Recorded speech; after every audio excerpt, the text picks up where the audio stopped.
What's good, Bulls fans and Horniacs, and welcome back to another postseason edition of the Horns Over Hoops podcast. We are your hosts, Sal Bass, Scott Berman, and ladies and gentlemen, welcome back, Dan Gracey. Dan Guess Gracey, back again. Dan is back. Tell a friend. Dan, you got me all fired up, and you know what? We're going to start the show off like this.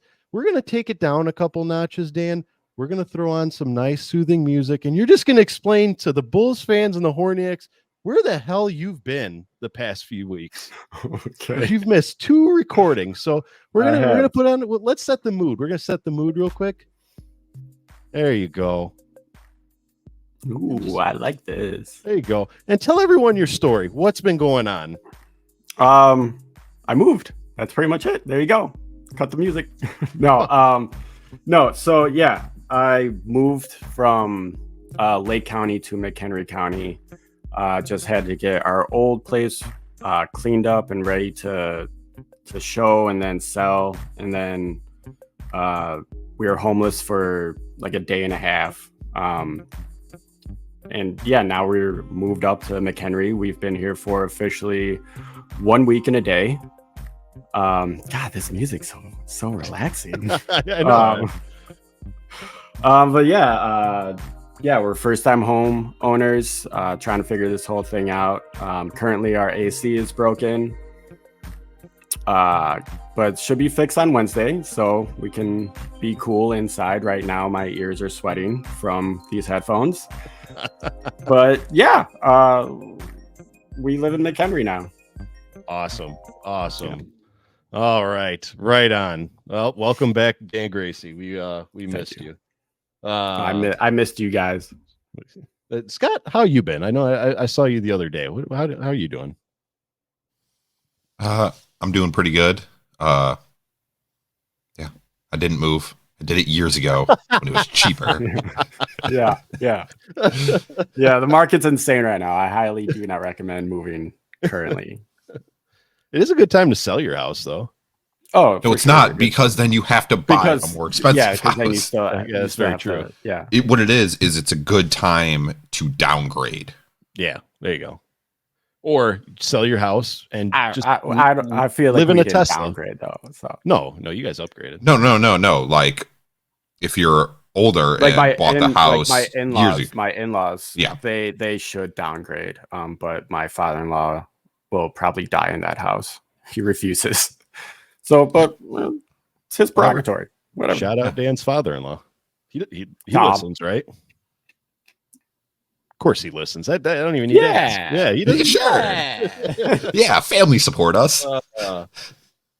Well, Dan, while you were out buying houses and being an adult and growing up and all, we have some Chicago Bulls news. You guys see the other day, DeMar finally got a trophy. And he won assist of the year, of course, about that awesome 360 spin that he had with the kick out to Kobe White, which is absolutely fantastic. And the best news of all, the Windy City Bulls have hired a new head coach in the form of Billy Donovan III. Fellas, I wasn't going to talk about this, but what the hell? Go ahead, Dan. I mean, it's just Donovan's on Donovan's right now in the Chicago Bulls. I don't know much about Billy's son at all. Like when this news broke, it was the first time I ever heard about his son. So we'll see if he's like his dad and just sits on the sideline and chews gum. But I mean, it's whatever news right now. I feel like they probably could have gotten someone better. At first, when I first saw the news story, I thought that they added Billy's son to like the coaching staff for the Chicago Bulls, and that made me kind of mad. I was just like, why? Why are we doing this? Why are we regressing even more? Welcome to Chicago, Scott. It's a Reinsdorf tradition to be full of nepotism. Just as cheap as possible. Yeah. No, well, it's if you're friendly with the Reinsdorfs, you just get things. True. You get jobs. True. You get job security. You'll never get fired. It's just they just do things. But also, who cares? It's the Windy City Bulls. It's not like anybody. It's not like we bring people up from the Windy City Bulls, and actually play them. So who cares? He was he was a high school head coach. He was an assistant coach for the Spurs G League team for a year. But who knows? Maybe he's good. Maybe he's bad. Yeah. Again, it's G League. Doesn't matter. He's better than Boylan. Whoa. Boylan. He's part of Team USA. Don't be coming at him like that. Oh, geez. He's better than Hoiberg. There you go. Whoa. Oh, my God. Don't be coming at the mayor. He brought a Nebraska team to the tournament. He was pretty good. I'm talking that's college and everything. Where's Hoiberg now? He's back in college, right? Yeah, and he brought a pretty good Nebraska team to the tournament. You're talking about NBA. Got it. I'm talking about the NBA. Got it. Yeah. Talking about the NBA. Yeah. All in all, like you said, it's the Windy City Bulls. Who cares? With the exception of Bateem, we really don't bring anybody up. We bring them up, we send them down. We bring them up, we send them down. We really don't we don't utilize them in the way that they should. But side note, getting back into it, we got a great show for everyone tonight. We got some Bulls rumors. We got some Bulls rumors ramping up. I mean, they're coming in hot. Some of them are pretty outrageous, and some of them could happen. We got some WNBA coverage, the ongoing drama that is the WNBA. I'm excited about it. We shed some light on playoff predictions now that the finals have kicked off. Game 1 is in the books. We got the Boston Celtics taking Game 1 rather easily. We'll get to that later. And since we received such positive feedback from our new segment we called Ask a Horniak, we have 4 questions for you today. So we'll answer those and give our opinion on it. It's all here tonight, so let's get started. Fellas, we got some Bulls rumors ramping up. A lot of them centered around the draft. I've noticed that the key one being the Bulls seem very, very, very set on trying to trade up for Donovan Clingan. And in your guys' opinion, is this something that's worth it, or do you see it happening? Go ahead, Dan.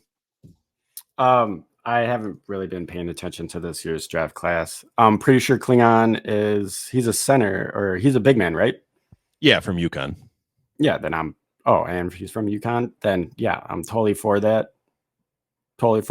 Like, let's bring in some youth, bring in some talented youth, and restructure this roster around. I'm not saying like build solely around Kobe and Io, but like we have young talent and that we can use as building blocks. Let's continue that trend. Yeah, so that's my view. Yeah, I agree. Scott, what do you think?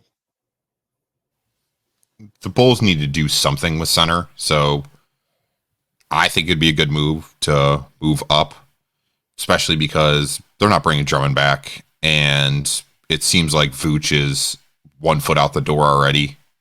So might as well bring up someone that hopefully can jump into that spot when Vooch leaves or we eventually trade him. Yeah. So I'm all for it.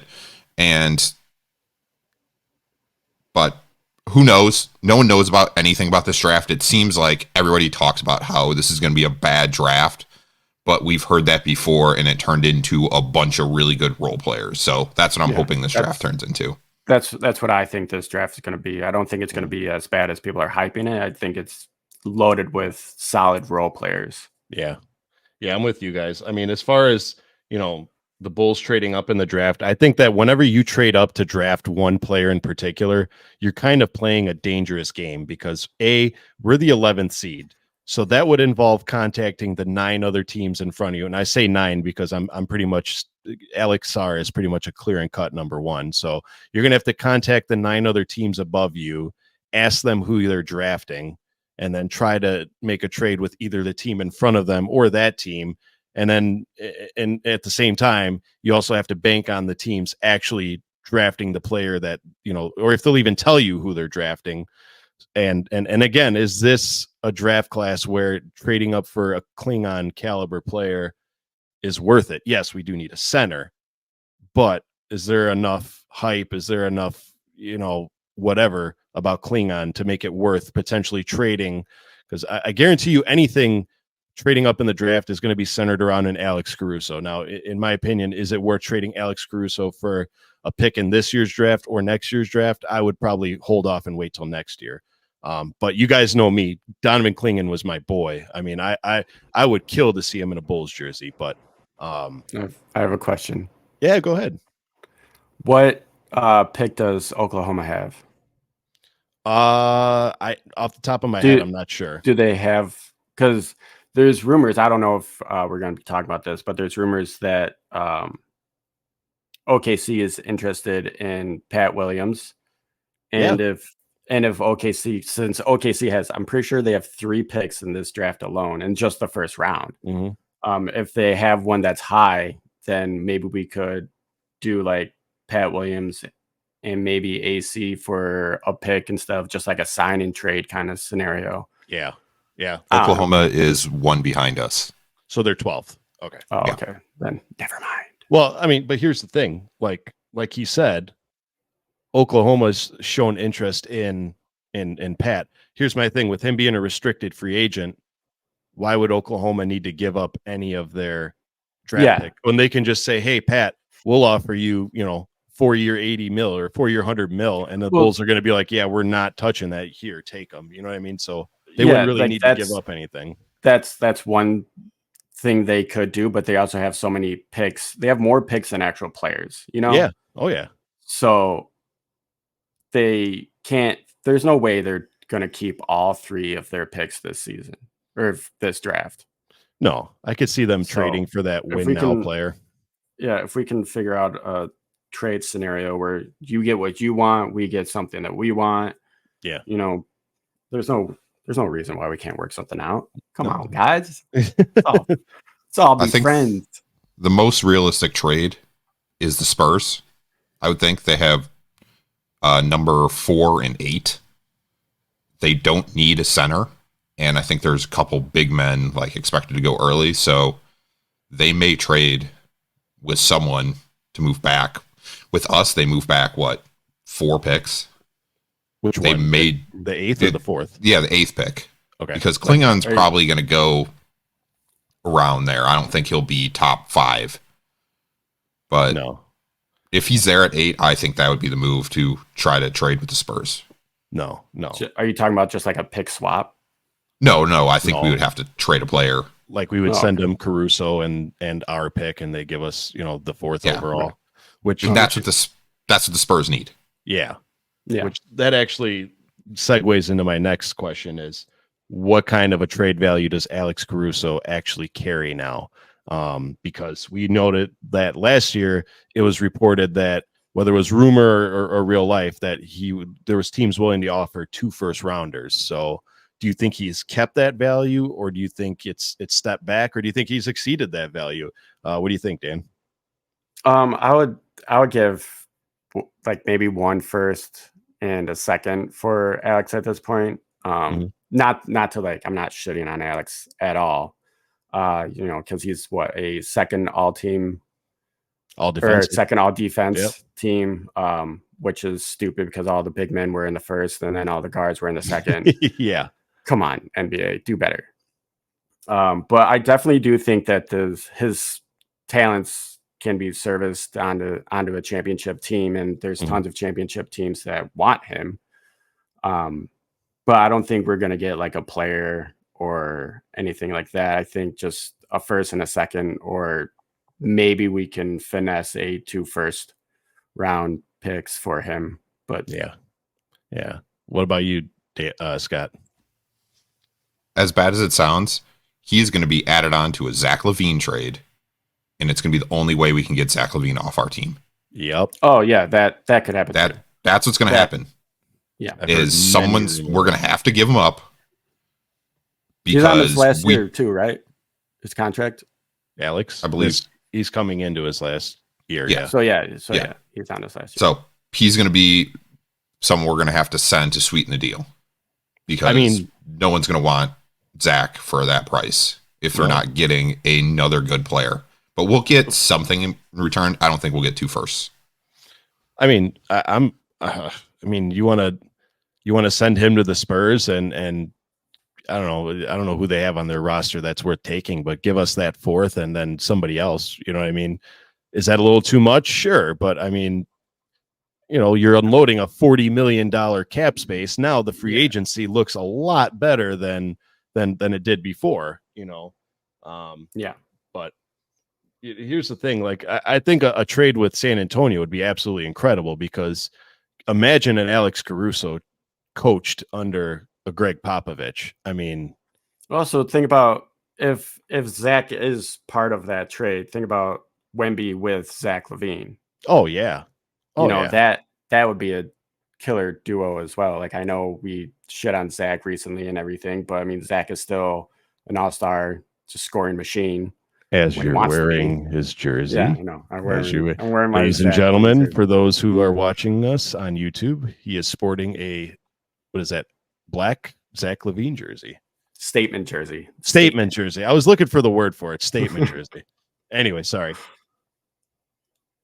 But yeah. Go ahead. That I just think that duo for the Spurs would be beneficial as well, to Zach and Wemby. And then you have that defensive lockdown guy that does every little thing that you ever want a player to do in AC. The Spurs would probably go from missing the playoffs to probably being maybe in the play-in. Sure, if not more. Sneaking into the playoffs. Yeah. But yeah, off-season is going to be very interesting. Yeah. Yeah. Well, I mean, I know that we've heard rumors about trading up. I mean, drawing it back down to our 11th overall pick and an obtainable players. I've heard the Bulls ties to Flipowski. I've heard Bulls ties to Cody Williams, and I've heard Bulls ties to Devin Carter in a way that they basically made it sound like they promised him to be drafted. I know that wasn't the words that they said by any means they made, but they pretty much like, hey, yeah, we'll probably take you. Well, then I think Darnell Marbury from the Athletics reported that they've promised him to be picked. Yeah. So of those 3, or any other one, which team would you guys much rather, or which player would you much rather see drafted? I don't want a guard. Like, we have plenty of guards. I would take a big man over anyone. Probably Klingon, like you said.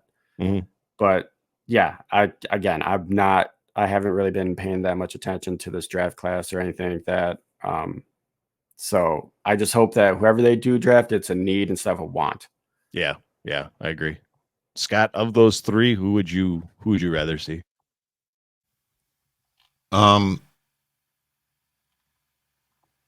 I would love Klingon. Yeah. Funny enough, I just looked up a mock draft. He is projected to go 4th to the Spurs. Yeah. So what better team to trade with then? Yeah. But there you go. If we are, say, going for something other than a center, I want Dalton Connect. Oh, okay. Because guy can out of Tennessee, he's like flex, shooting guard, small forward. He can shoot. He's really good from the 3. Okay. Yeah, that's not bad. That's a little dark horse there. I'm with you guys. I love Klingon. Klingon's been my guy. I've said it all the pod, but the Cody Williams, I mean, to me, it just sounds like the rebirth of Patrick Williams. I mean, it looks like they play similarly. And it kind of looks like he's the same energy level as Pat. So, I mean, it's not really an upgrade. Devin Carter, I'll be honest with you, after Kobe White had the season that he had, why would you go after another guard? Right. You know what I mean? Unless we play Kobe off ball. Exactly. So, I mean, me personally, and I'm going to catch a lot of flack for this. I say either A, go after Kel'el Ware, who I was a big fan of Kel'el Ware too. I think he's a pretty underappreciated big man who I think could turn some heads. Or, I mean, at this point, since the draft is what it is, screw it. Take a chance on Zach Edey. I mean, here's the thing.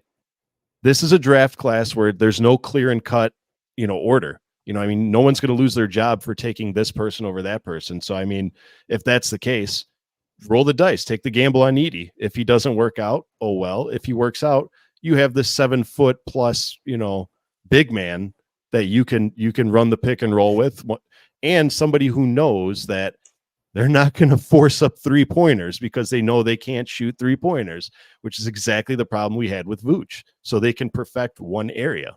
I mean, so one of those two. That's just my opinion. Moving on, though, fellas, we are at, was it June 8th? DeMar DeRozan still does not have a Chicago Bulls contract under his belt. What do you guys feel is the holdup, or do you think there is an ulterior motive going on? Dan, what do you think? I don't think there's an alternative motive. I think they're probably just waiting for free agency to start. And then I'm waiting for LA to, when I say LA, I mean the Clippers, not the Lakers. Fuck the Lakers. I'm waiting for LA to swoop in and almost try to steal Debo away from the Bulls. But then I'm also going to assume that if they do that, that's going to be the tipping point for Chicago Bulls. And we're going to sign him for 40 a year. Yeah. Probably 2 or 3 years. Yeah. I don't know. But yeah, I think we're going to overpay him, which fine, whatever. Jerry has, his agenda to be, just good enough to have a couple more games at the end of the season. Plus Debo's leadership with this young core has been incredible. Mm-hmm. So I wouldn't be mad if Debo stays. It's just for me, it's the price point. Yeah. Yeah, I agree. Scott, what's the holdup with Debo? If the rumor is they're offering him $40 million a year for 2 years, absolutely not. Mm-hmm. You don't pay a 35-year-old person, or you don't pay him that unless they're LeBron James. Right. Sorry. It's way too much. He was on a $81 million contract for 3 years, and we're about to pay the same amount for a guy that's 3 years older. Yep. For 2 years. That's stupid. Yep. Yeah. It's dumb. It's all part of Jerry's agenda. Yeah. Yeah. It's again. Yeah. Exactly. If Jerry likes you, we'll give you anything. Don't worry. Yeah, you're fine. Yeah. Yeah. Just talk to Tom Thibodeau about it. Yeah. Yeah. Yeah. We'll give you a security guard escort out of the building. That's how much we like you. I mean, here's my thoughts on Debo. You guys bring up a very valid point. Here's the thing. He's aging. He's incredible, but he's aging. Is it worth investing that much money into a 35-year-old player who is showing signs that he's still playing at a high level, but I don't anticipate that being the case into going into his contract. I'm assuming that he's going to start declining. And unfortunately, not just for Bulls fans, but people need to understand that we need to give Debo a contract that is trade friendly. And what I mean by that is towards that last year, 2 years that he's got left on his contract, we need to be able to have the ability to trade his contract and keep it within a level that is still friendly for other teams. What I mean by that is take your Zach LaVine contract where it's $40 million. Teams are not going to want to acquire a player for $40 million that's 36, 37 years old. It's not going to happen unless it's the last year of his contract and it's a salary dump. And why we would want to roll the dice on that is beyond me. But for all intents and purposes, I think one of the reasons why I don't want to say stalling, because I do believe we're enjoying the offseason, but I'm reading between the lines. And if you guys notice this, we struggled with the big men, okay? And besides Klingon, which was rumors a while, not too long ago, but a while ago, we've been linked towards drafting forwards and guards. So I don't know if there's something in the tubes with Debo. We found a player that's linked to us that we're just gonna acquire and then send Debo on his way, or maybe they're just invested in Pat, or they're shopping him around. I don't know. The list goes on and on. But I think that Bulls fans should be prepared to see that DeMar DeRozan will be in a different uniform next year. I think that this could potentially be the end of Debo in Chicago. I'm okay with it. I'm fine with it. As much I love Debo, he's been one of my favorite Bulls since he got on the team. But yeah, I'm ready to, like, this team needs a kind of shot in the arm. Let's fucking get down to business here. Yeah. Sorry for cursing. Well, the problem is, and like I said before, we've become the Chicago Lakers, where every superstar in the world has been linked to here, but then no one comes here. I've heard Brandon Ingram. I've heard Paul George. Now I'm hearing, Donovan Mitchell, Trae Young. Come on now. Like, the list goes on. Are those really players that are coming to the team? And also, is that an upgrade from Debo? It's just another ISO guy. You know what I mean? Yeah. Yeah. So what does it really solve? I don't think the Bulls' problems will be fixed, A, in this offseason, and B, in this free agency. This is going to take something that gets fixed progressively. And I'm saying it now, Dan. This ain't getting fixed until Lonzo Ball leaves the team. I know. Lonzo needs to leave as well. Oh, God. So either Lonzo is going to be traded, or they're just going to play out his last year and let him walk. Yeah. But yeah. Lonzo needs to go as well. As much as it pains me to say he needs to go. Yeah. Well, we'll find out soon. We're a few weeks away from free agency, and we're actually less than a few weeks away from the NBA draft. What is it, the 28th, Scott, the draft? I believe so. Yeah. So we'll find out soon. When does free agency start? July 1st. Does it July 1st? Okay. Yeah. And in other NBA news, guys, did you guys watch the NBA Finals? You mean that slaughtering? Yes. They brought it back to within 8. Yes. I mean, I fell asleep at halftime, but the first half, oh my God. Yeah. Oh my God. Kristaps Porzingis he's back to like his days in New York pretty much. When he was the unicorn. Like, because he missed the entire last series, right? Yeah. He was like the first player to miss 30 plus games and score 15. And then he comes back like nothing happened. I've been here the whole time. Yeah. You guys didn't see me?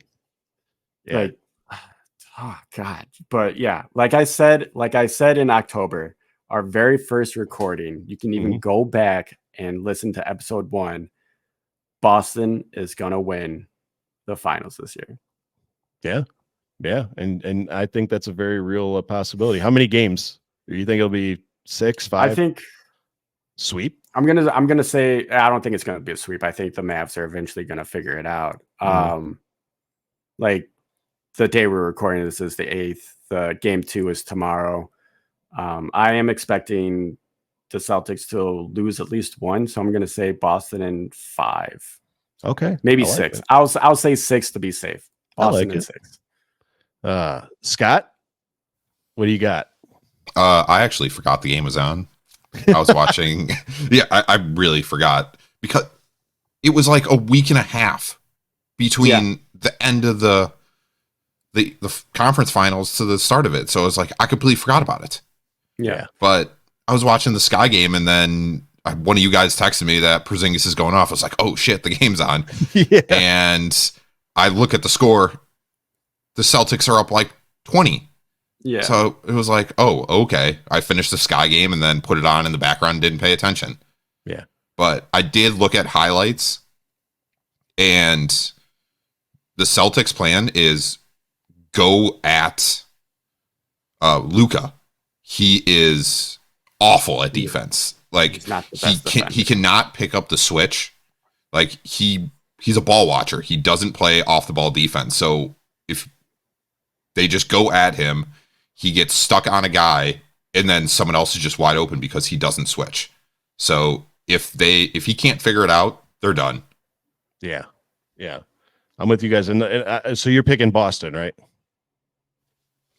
Yeah, I think the Mavs may win 2 games. I think Luka and Kyrie are just going to go off one game and score 40 each. Yeah. Yeah. No, that's a very real possibility. I'm with you guys. I think at this point, Boston's, I don't want to say going to run away with it. I'm also going to pick 6 games, but if you guys notice something, the Celtics found a way to dominate, and we didn't really see much Jason Tatum. Like, Jason Tatum wasn't really, I don't want to say he wasn't a factor because he's still Jason Tatum, but if the Celtics can find a way to dominate the Mavs without having to rely on their superstar, I don't think Dallas stands a chance. I think they're going to win a couple games. Sure. You know what I mean? I think they'll take one on their home court. I don't see them winning in Boston. This may very well end in 5 games, but I'm going to go 6 to give them the benefit of the doubt. But the Boston people who aren't Jason Tatum have been just killing it, you know? Yeah. So yeah. I don't, and if he plays like this, I could see Kristaps Porzingis making a case for Finals MVP. I mean, it's if the Celtics do win, it should either be KP or JB, just because they're too, like, you can't do it without them. Like, yeah, Jason Tatum's going to do his thing. Also, Jason Tatum you can tell that he's grown since the last like finals appearance and everything. Like, he's, kind of figuring it out. I feel like he finally has that quote unquote Mamba mentality that we've all been hearing about with the passing of Kobe. So yeah, I think this Celtics team seems like a well-oiled machine, and the Mavs last night, or not last night, but Thursday night, showed that they were the 5th seed in the West. Yeah, 6th, I think, 5th or 6th. Yeah, they're middle of the pack team. Yeah. So they were just running circles around them. Yeah. I mean, again, I do anticipate the Mavericks, like you said, to kind of tighten it up and study the film and get it together. But I don't know if that's going to be enough. That's just me. But whatever it is, we'll watch the drama unfold. And speaking of drama, as I segue into this next segment, guys, love it. The WNBA has become your source for drama this season, and I think that this has been the perfect year for any entry-level WNBA fans to start following, because it has it all. It has superstars, it has drama, it has media coverage, it has celebrities in the front row. It has it all. I'm going to start, of course, with my girl, Angel Reese. She's been making a character of herself, and I absolutely love it. I saw somebody compare her to the Chicago Sky version of a Joakim Noah, and I absolutely fell in love with that comparison because I think it's absolutely spot on. But for you guys who aren't just following me, I'm speaking, of course, when she got fined $1,000 for not talking to the media. She called herself a villain in the interview and basically owned up to it. She's like, if I'm going to be the villain, then so what? You know what I mean? And then finally, she did receive her first professional ejection the other day, scoring a double tech. So I'm loving me some Angel Reese. I still don't know, why did she get why did she get thrown from that game? It looked to me like it was like she shot some attitude. Yeah, she must have said something, and B, like, kind of just did the F you, like, not saying F you, but like the whatever. And repped in like it. Yeah. It was a soft ejection. In fact, it was so soft that Chicago Bulls guard Lonzo Ball offered to pay her fine for her, which, in my opinion, that's the least the man can do for robbing the city of Chicago of $21.4 million. But yeah, I'm totally go ahead and pay that fine. God knows you haven't done shit for the city. So, fellas, what do you think of Angel? The Chi-Town Barbie? Yes, love sir. Her. Yeah. Love her. I am having so much fun watching the Chicago Sky. Like, I enjoy watching the Chicago Sky more than the Chicago Bulls. Yeah. Just because, like you said, the drama, it's more like the W is more physical, like I didn't fully realize how soft the NBA has gotten until I started watching WNBA. Mm-hmm. And like even my wife who struggles to watch sports in general, like if I throw on the Sky game, she's glued to the TV. Like this is good television. Yeah. Yeah. So I'm all for it. I am looking forward to the next Sky game. I might even go out and buy me an Angel Reese jersey. Yeah. Yeah. You can do that because Lord knows I'm not allowed to buy an Angel Reese jersey. No, you're not. She'll fucking get hit by a bus or something if you buy Regina George. Regina George. You have a Mean Girls reference on the Horns Over Hoops podcast. Welcome to the W. Scott, what are your thoughts on the Chi-Town Barbie? I'm going to give you a different comparison.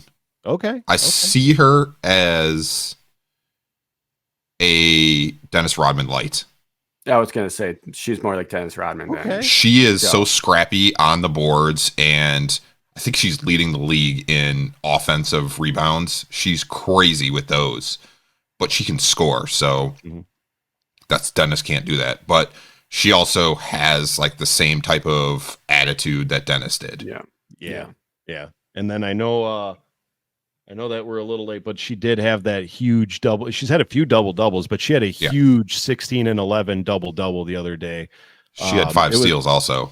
Yeah, and she had 5 steals. I mean, granted, it was against the 0-10 Mystics team, but still, nonetheless, put up those numbers. Absolutely phenomenal. I love that she's here. I love that we drafted her. Well, we got to show some love to Cardoso as well. Like she's been killing it since she came back. Yeah. Camilla has been playing great. I mean, that core, that duo is going to be phenomenal. I mean, granted, we also have to keep in mind Cardoso's coming back from an injury. Give her some time to get in the swing of things. Reese does have a 5-game head start as far as WNBA experience is, but that this team is fun. There's drama in this team, and I love it. And speaking of drama, I know we're late to the show, but we have to cover this ourselves. What do you guys think of the Kennedy Carter, Caitlin Clark scrappy matchup foul? Oh yeah, that's like 2 weeks old. Yeah, I know. I forgot about it. I thought it was stupid, the foul itself. And I didn't because I'm new to the WNBA. I had to do some research about Carter and everything, and it turns out that sometimes, just like in the NBA, you have these moments where players do dumb things. And I think at the end of the day, that's what it was. I don't think it was a like welcome to the league kind of moment foul or anything like that. I think it was just the WNBA being the WNBA. And like certain media outlets and people blew it out of proportion. Because it was Caitlin Clark, like a week before that, like Angel Reese got thrown down from her throat pretty much when she was going for a rebound. And people who covered it was like, hey, look at this super hard foul, but she got back up, she scrapped it out, and play it on. So hard fouls happen in every sport. This is part of the game. Stupid fouls happen. Just move on. Like we don't blow up media every single time Draymond does something stupid. Because I don't know if it's because it happens so much or what, but like shut up and move on. Yeah. I like it. Yeah. Honestly speaking, I think that Stephen A. Smith, I think it was Stephen A. Smith said it best. As much as I hate agreeing with him, Stephen A. Smith said it back that if it was a player whose name wasn't Caitlin Clark, we would have never seen this on the news. And the fact that it was Caitlin Clark is the fact that it's getting blown out of proportion, quote unquote, whatever. But, I did like that. Clark's like the Taylor Swift of the WNBA. Like her fans are relentless if you say something bad about her. Yeah, that's a great comparison. Scott, what'd you think of the foul? It was unnecessary. It was a hip check, and it was like on an inbound play. It was unnecessary that she did it. Sal, that is such an obnoxious water bottle. Jesus Christ. You can't be coming on like that. If you're watching, it's a giant water bottle. Like, it's a gallon water bottle. Yeah. Okay. God. It's a gallon water bottle. And it probably displays our logo right there. Look at that. Yeah. You can't see it because it's so ginormous. Yeah. I'm staying hydrated while supporting the pod. All right. Giving a man crap for trying to live his best life and drink water. Dadgummit. Okay. Continue. Yeah, it was a hip check on an inbound play. It was unnecessary. It was also unnecessary for Angel Reese to start clapping and like celebrating that it happened. Like, just keep playing. But whatever. Yeah, I forgot that happened. Yeah, it's the Joakim Noah. She started clapping like Noah clapped while Bosch and Chalmers were going at it. You know what I mean? The Angel Reese, man. I feel like that was more of a mind game. Like Scott, you were 100% right. Like, she shouldn't have been clapping at that, because you never clap at someone else getting like a hard foul. No, I agree. No, sportsmanship here. Here's my take on it. Like, as far as the foul is concerned, it's I'll never support violence. I'll never support any sort of malicious act on or off the court, whether it's intentional or unintentional. Unfortunately, this is helping the NBA, or the WNBA rather, because it brought it to the TV.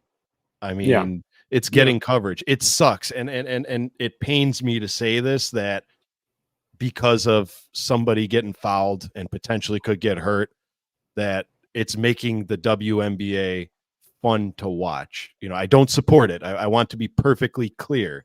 I do not support violence like that, but it's getting coverage. And Kennedy Carter does have a rap sheet for being rough. I mean, I think one of the teams she was on, Scott, you can correct me if I'm wrong, she was dismissed for acts detrimental to players, right? Or mistreating her fellow teammates. Oh, I have no idea. Yeah, but I think I saw a little surprised on that. Yeah. But I mean, that doesn't take away from Kennedy Carter. That doesn't make her a dirty player. It just means that was probably not the best of choice to make right there. And again, if it wasn't for it being against Caitlin Clark, we wouldn't be talking about this, because nobody would know about it. Mm-hmm. So, but speaking of Caitlin Clark, guys, not so much the league, but the rest of the world seems to be heavily favoring Caitlin Clark. A lot of our NBA analysts and a lot of our former NBA players have been saying that if it wasn't for Caitlin Clark, nobody would be watching the WNBA. I kind of want to get you guys' opinion on it. Is that true, or do you think that's stretching it a little bit? Go ahead, Dan. I think there's truth in it. I don't think it's 100% true, just because you have players like Angel Reese, Cam Brink, Cardoso, even current players that are in the W right now, like Vandersloot, Marbury. So the only ones I can. Stewart. Oh my God, the Asia Aces, Wilson. The Aces are just loaded with talent. Mm-hmm.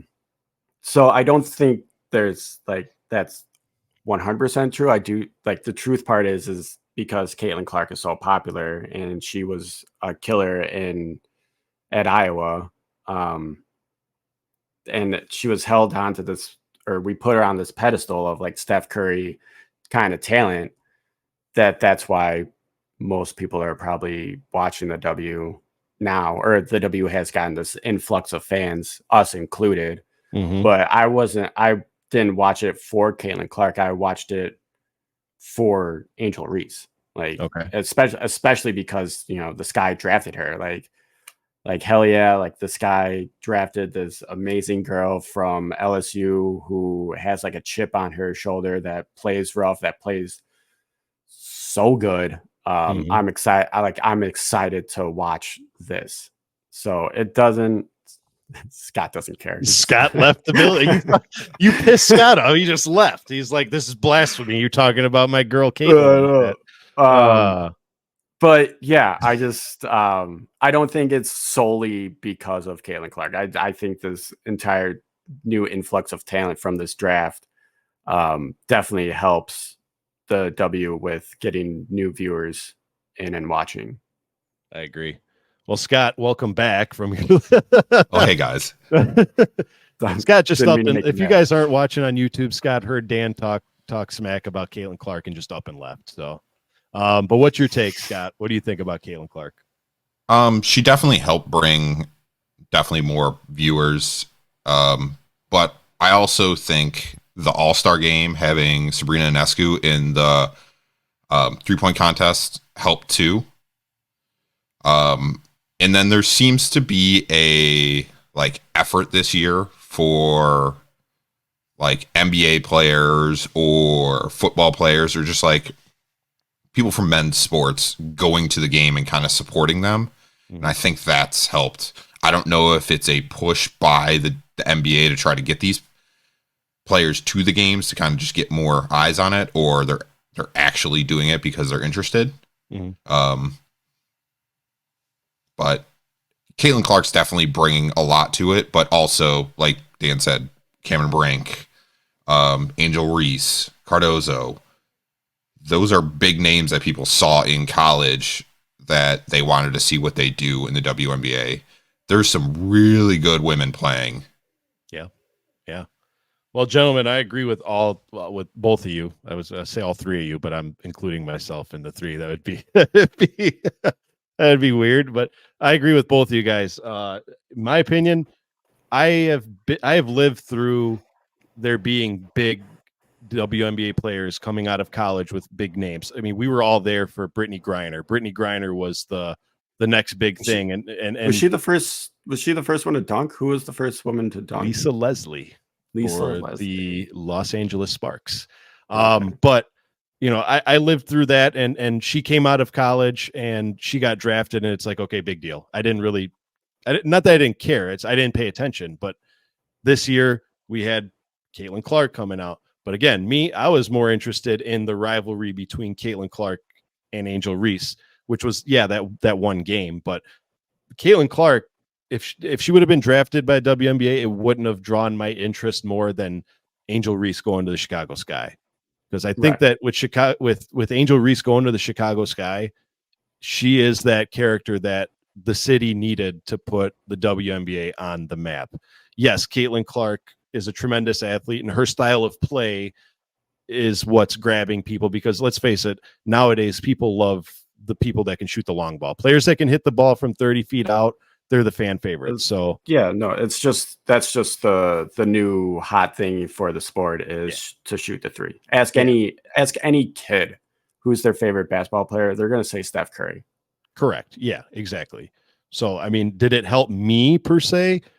Kind of. But I'm more following the WNBA because of Chi-Town Barbie. Mm-hmm. Hit us up if you want to be on the show, Angel. You know where to find us. You like that little eyebrow flick, too. Jesus, Sal. I meant it in a way like for a guest. Okay, I would hope so. You're being aggressive. It's like when you attacked Valentine on Twitter. Be on our show. I just said, come on our show. I mean, he could say no. I didn't force him to. He ignored you. He really did. Good. I'm upset. Denzel, if you're listening, and again, I know you're not, just come on our show. Give us a chance. Or don't. I wear your jersey for Darren, for crying out loud. I wear your jersey. It's hot. It's tight. Please reward us by coming on our show. And fans and Horniacs, please share this with Denzel. Tag him. Get him on our show. At the very least, get him to tell me to take a hike, and that's fine. I'll be fine. That's it. That's all I want.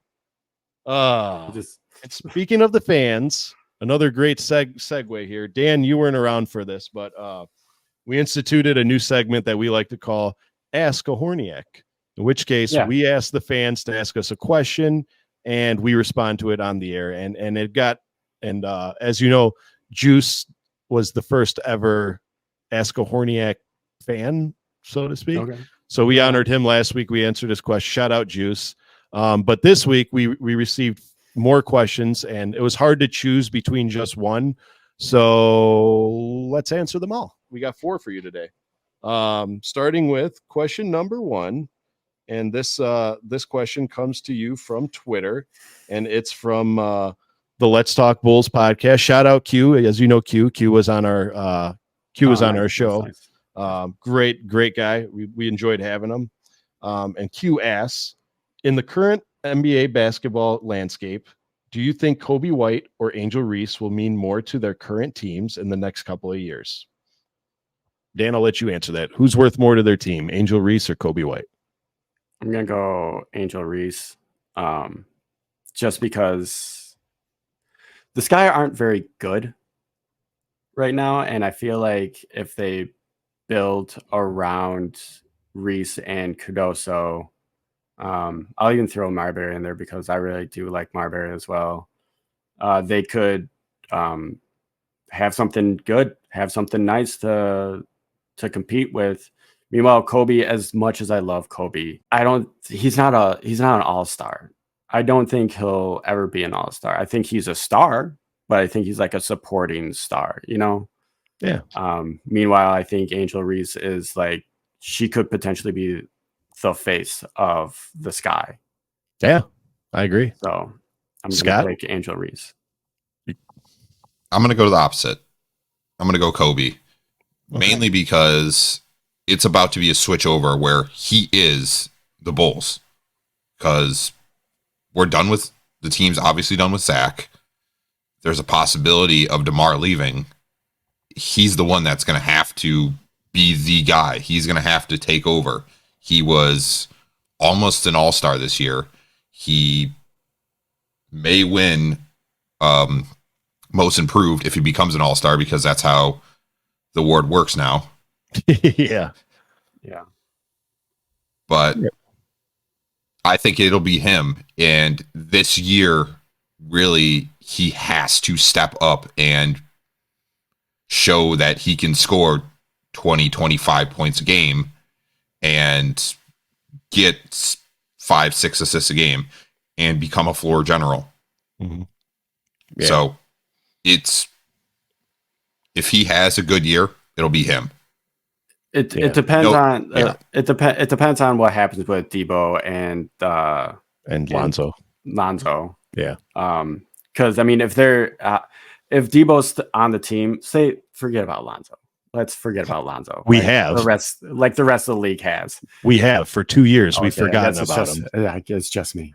But if Debo's on this team, then it's going to be Debo's team. Like the only way it's going to be Kobe's team is if we get rid of both Debo and Lonzo, and then even if that, then maybe they'll just focus more on Vooch instead, and we'll just be like a poor man's version of the Magic when Vooch was on the Magic. You know, it's a good comparison.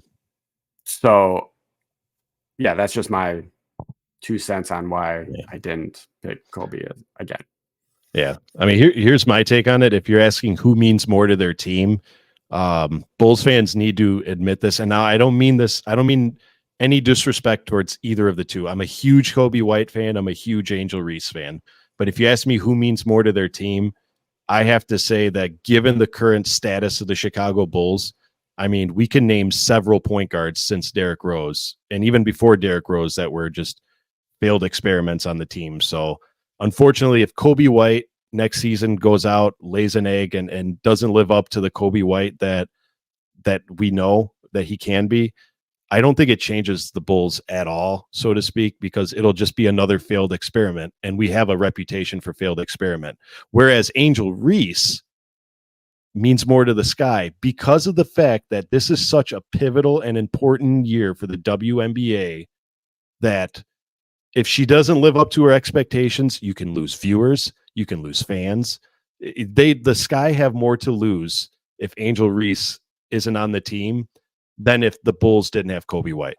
Because I mean, look at it, like we're already like talking about picking up point guards. Like now that Lonzo, I'll give you your Lonzo, 5 seconds of Lonzo. Hey. If Lonzo comes back and is healthy, no one's debating that he's not going to be the point guard. So like if you're Kobe White, it's like, all right, well, am I not important to this team? Like, this guy's been injured 2 years and now he's coming back. Like, I don't know. That's just my opinion. But whereas Angel Reese, you can play Kobe off ball. Like, you can start Lonzo and Kobe at the same time, assuming Zach's not there.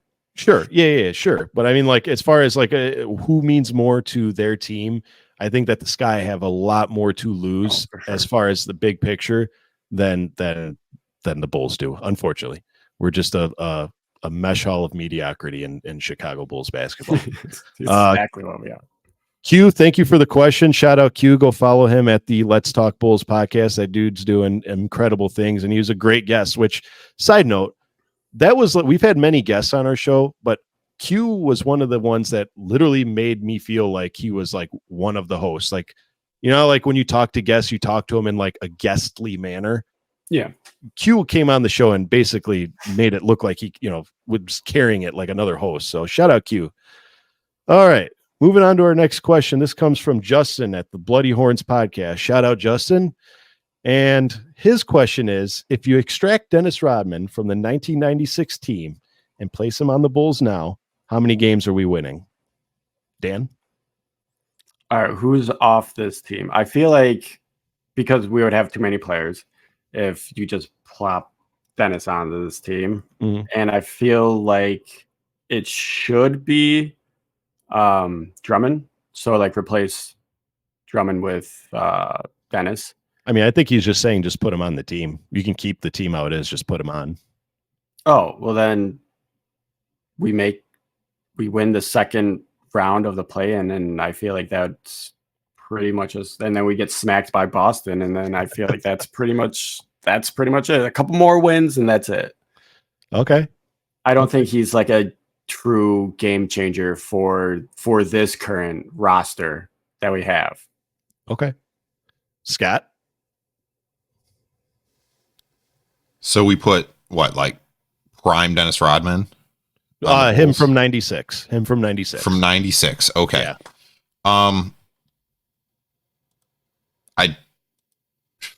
I don't know if we win that many more games. Dennis wasn't a scorer. He was good at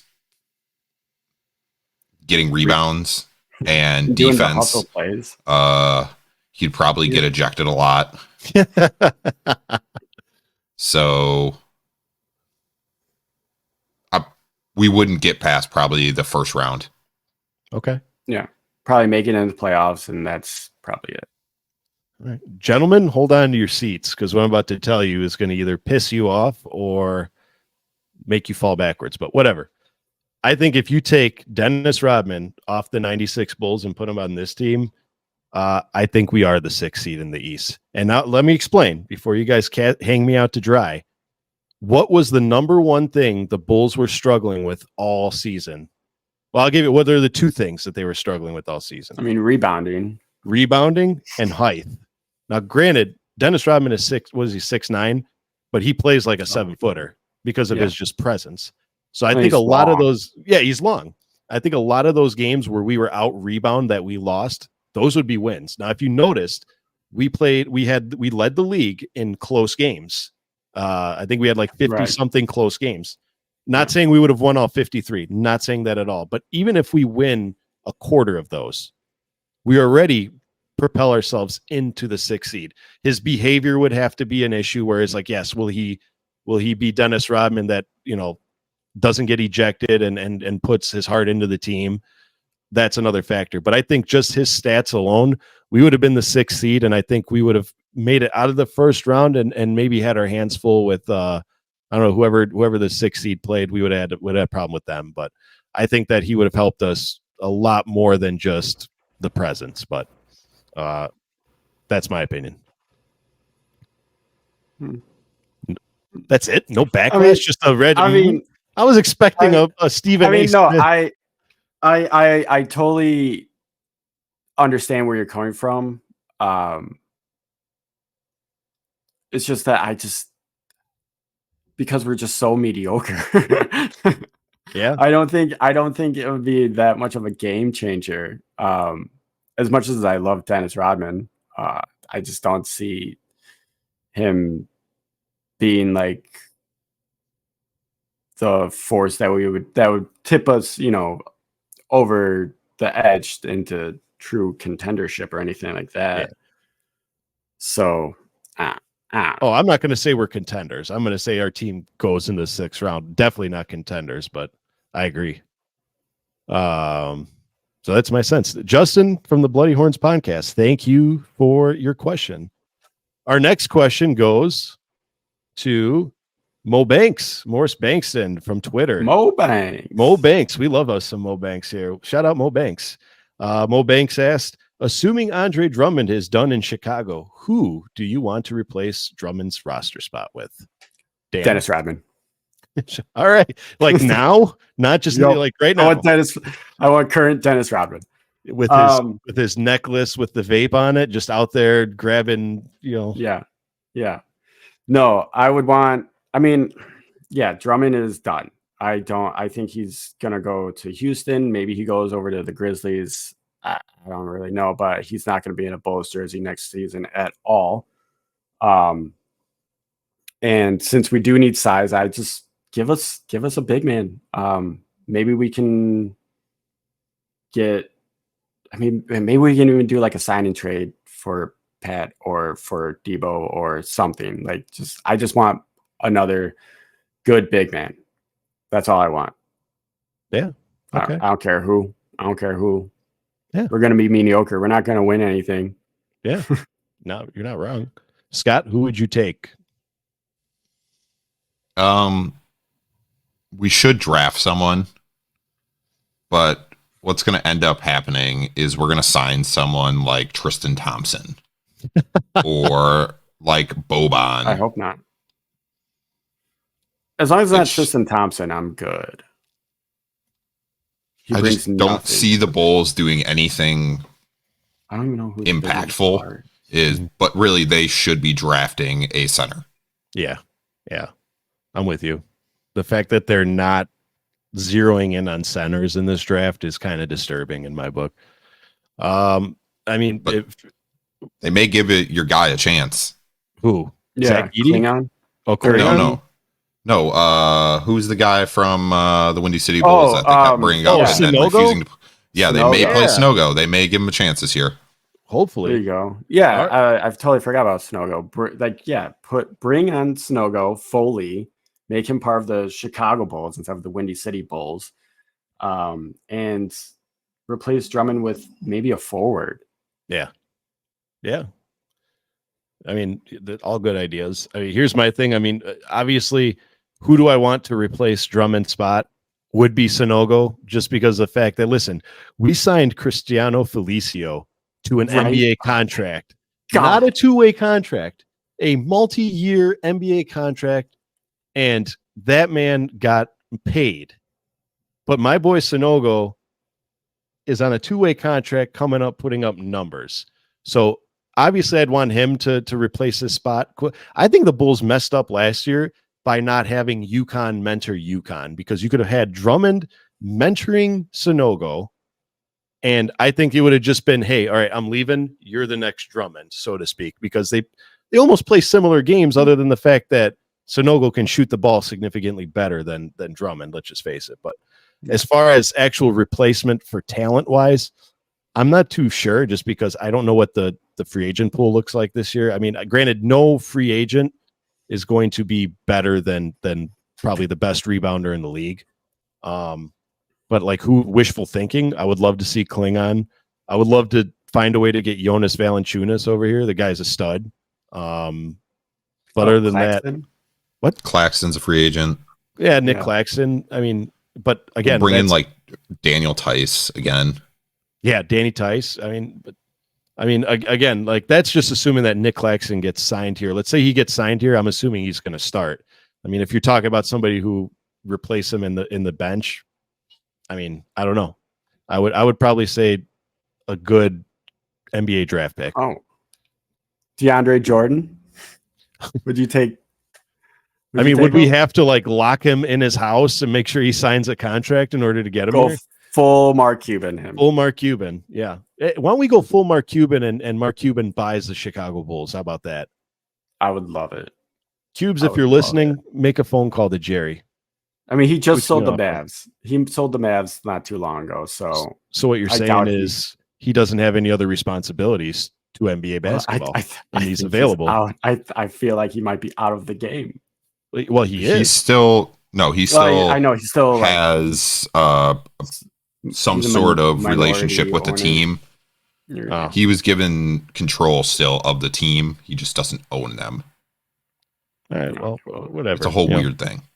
It just whatever. So thank you, Mo Banks. Shout out Mo Banks for your question. Very good question. Go follow Mo Banks. He covers for Bulls on Tap, and he writes some very, very, very good article. So shout out Mo Banks. Mo Banks, come back on the show, man. We'd love to have you again. That was a great show.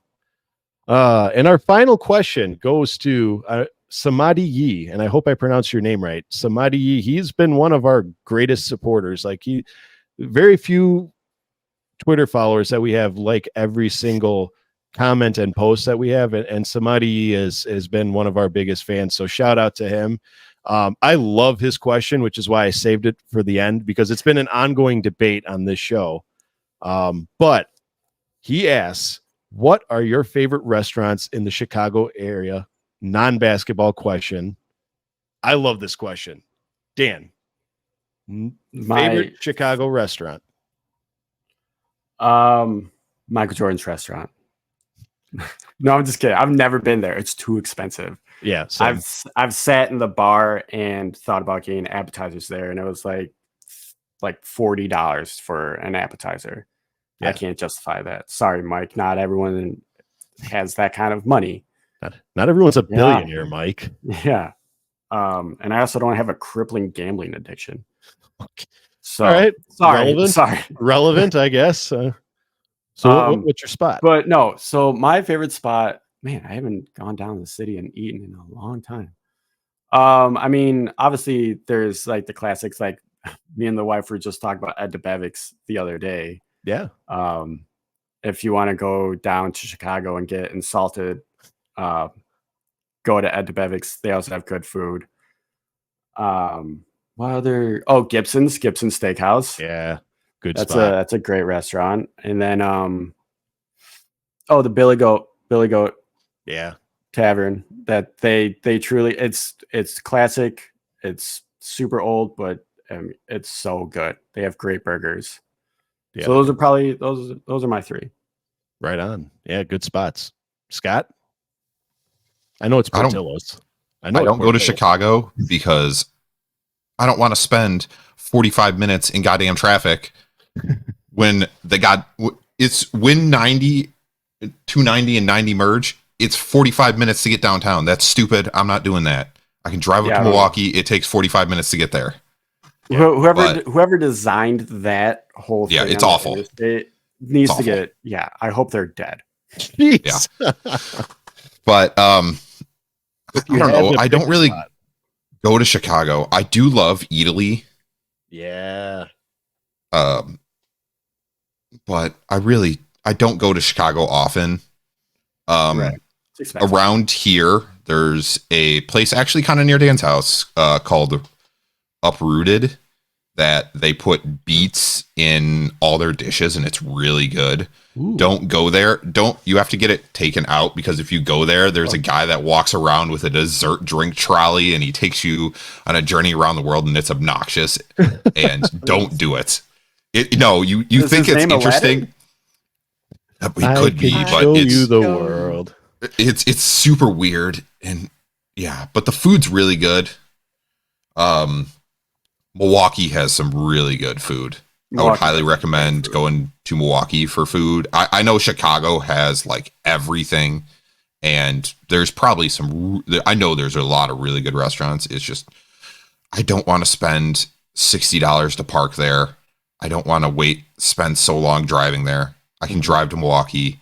Parking's $2. Yeah. Yeah. I agree. That's my thing. I want to add the Frontier to my list of. Oh, that place is good. I've never been there. I don't know what it is. You did. It was Dan's bachelor party. It was my bachelor party. Well, I'm sorry. The boar. Okay, no, that place had great food. I want to go back, but like Scott said, I don't want to spend 45 minutes in just merging onto a road just to get to the city. For whatever reason, I thought it was in Milwaukee. I don't know. See, because Milwaukee gets slept on as a city. Well, because I went to another bachelor party and it was in Milwaukee. So like I tied the two together. So mine just doesn't matter. No, it's not what I said. Jeez. Anyways, my spot, believe it or not, it's going to be cliche. I don't care. Rico Benes is like, we were just, Scott, I mean, you and I were debating like how Portillo's was terrible and how it's overrated on our last episode, but Rico Benes is like a good Portillo's. Like if Portillo's wasn't a chain and it was actually like its own spot, Rico Benes would be the place to go. It's got everything. It's got pizza. It's got, which their pizza's phenomenal. It's got Italian beefs, but what they're known for is this breaded steak sandwich. That's, first of all, huge. Like the sandwich is easily 10, 11 inches long, if not big. It's huge. Huge. Anyway, it's like a big piece of steak that's breaded and fried and like rolled up with marinara sauce and hot jardinere and just cheese, and it's huge. And I can eat food. I struggle finishing that thing. Yeah. So like, and like it was in if you've watched the show Family Matters, I know I'm showing my age a little bit here, but it was in Family Matters. Like it's a great spot. So I'm gonna pick Rico Benes. So Samadhi, thank you for the question. That was a fantastic question. We love debating food here. Anytime we get a chance to talk about food, we'll talk about food. It's all good questions. Fellas. Yeah. It has been an absolute pleasure to have you back, Dan. We'll look forward to seeing you in 4 episodes from now. It's time. Unfortunately, it's time to say goodbye. Yeah, I know. I'm just as sad as you. So what do you got for the Bulls fans before we close out? Check out the Chicago Sky. I mean, especially since they're playing during the off season, you have no reason not to. Mm-hmm. Like if you love basketball, if you are into just sports in general, this is a great sport to get into if you haven't already. Mm-hmm. It's interesting. You'll see how soft the NBA is. It's like I almost like the WNBA. I feel like the hand check and everything. So I feel like it's like almost 90s style basketball. Because they don't really shoot the three that often. A lot of drives, a lot of mid-range shots. But yeah, and go out to one of the restaurants that we mentioned. Plug us, and maybe we'll get a cook or a owner of a restaurant on our show. Who knows? And visit Milwaukee. Visit Milwaukee if it's not too much of a hike. Visit Milwaukee. They have great food. Yeah. You don't have to support the Bucks or anything. Just support Milwaukee. Yeah. Visit Milwaukee. Scott, what do you got for the fans before we go?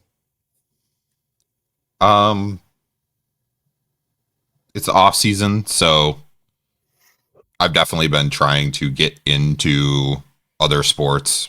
I'm really not that interested in the NBA finals. So I will probably watch it, but not be super into it. There. I've been into F1 drama a little too much right now. There's too many drivers switching around. Yeah. Oh, okay. And then, but I'm going to keep going back to it. The Olympics. They're coming. The Olympics next month. About the Olympics. Oh, so pumped. Yeah. That's I'm excited for that. Well, fellas, like I said earlier, we've reached that unfortunate time where we draw this episode to a close. We enjoyed having everybody. Thank you for all the questions. If you want to be on Ask a Horniak, leave us a DM. Follow us on Twitter. however you want to get a hold of us, we'll put your question on the air. Thanks to those who submitted a question to us. From all of us here at the new Horns Over Hoops studio. Look at our new studio. Like, real quick before we end, I absolutely love this layout. I mean, what do you guys think? Now we're all in a line. There's red. There's wood for the hardwood. Like, what do you think? I mean, I haven't been here in like two or 3 weeks almost. So, I mean, this is nice. I like this. Yeah, see, it's nice. It's a nice cozy. It's like a kitchen table. Nice and new. Yeah. It's like kitchen table. It's like we're gathered around the kitchen table. We're all sitting here. Like, when you get that new kitchen table, you just yeah. I don't think I've ever thought unthoughtfully thoughts about my kitchen table, but I'm glad that I can inspire that nostalgia in you. But anyway, thank you again for tuning in. Please continue to follow us. Follow us on our YouTube channel, our Twitter, all of our socials. Link will be in the description. If you want to be part of the show, drop us a DM and we'll have you on. All right. Well, Bulls fans, just remember to see red and go Bulls.